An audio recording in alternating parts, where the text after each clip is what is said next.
In this video, I want to talk about different leadership styles and also a little bit about when to use them. Now, there are lots of models that you can use. There's the Hershey-Blanchard model, which has 4 different styles: the directing, coaching, supporting, and delegating leadership styles. There's others which have things like commanding, laissez-faire, supportive, delegative.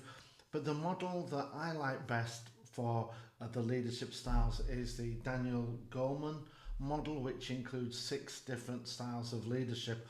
And what I like about this is that I think the 6 styles are comprehensive. I think anything more than that, and then you're getting a little bit picky.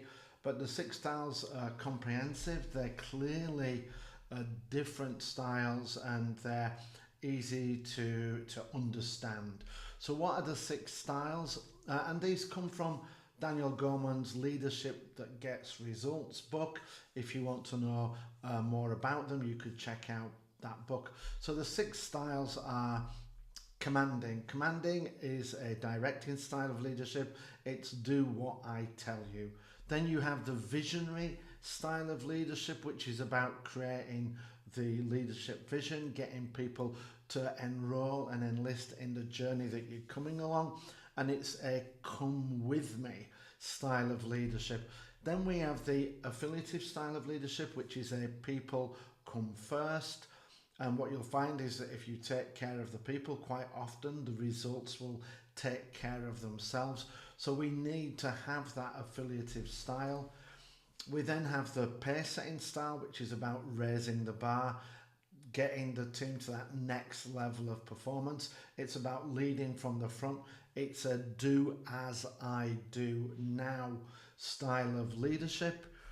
Then we have the democratic, which is an inclusive style of leadership. It's not about democracy, taking a vote on what we should do. It's about getting the ideas from everybody within your team, because let's face it, nobody has cornered the market in great ideas. And when you're leading at that higher level, where you're leading outside of your expertise, it's good to get the ideas and options from the team members, because that's going to give you more options to choose from.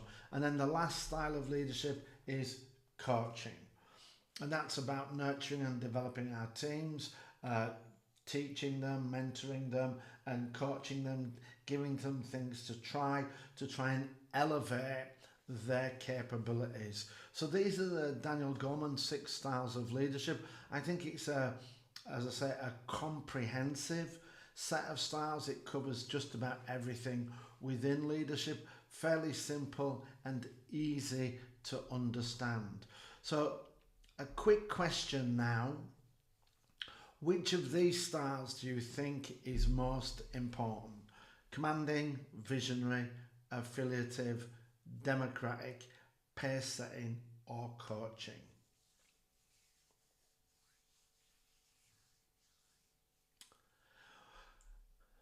The answer is it depends on the situation that you find yourself in.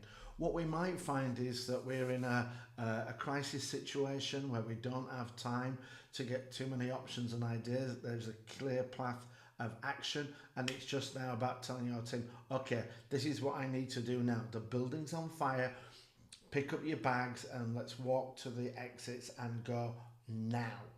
That is the commanding style of leadership. We can take that style and use it at that particular moment. Or it could be that we're in a situation where we're taking over from a toxic leader, and then we need to be looking at applying a people come first scenario, where we're looking to create a safe environment where people feel comfortable and relaxed and capable of doing their best work.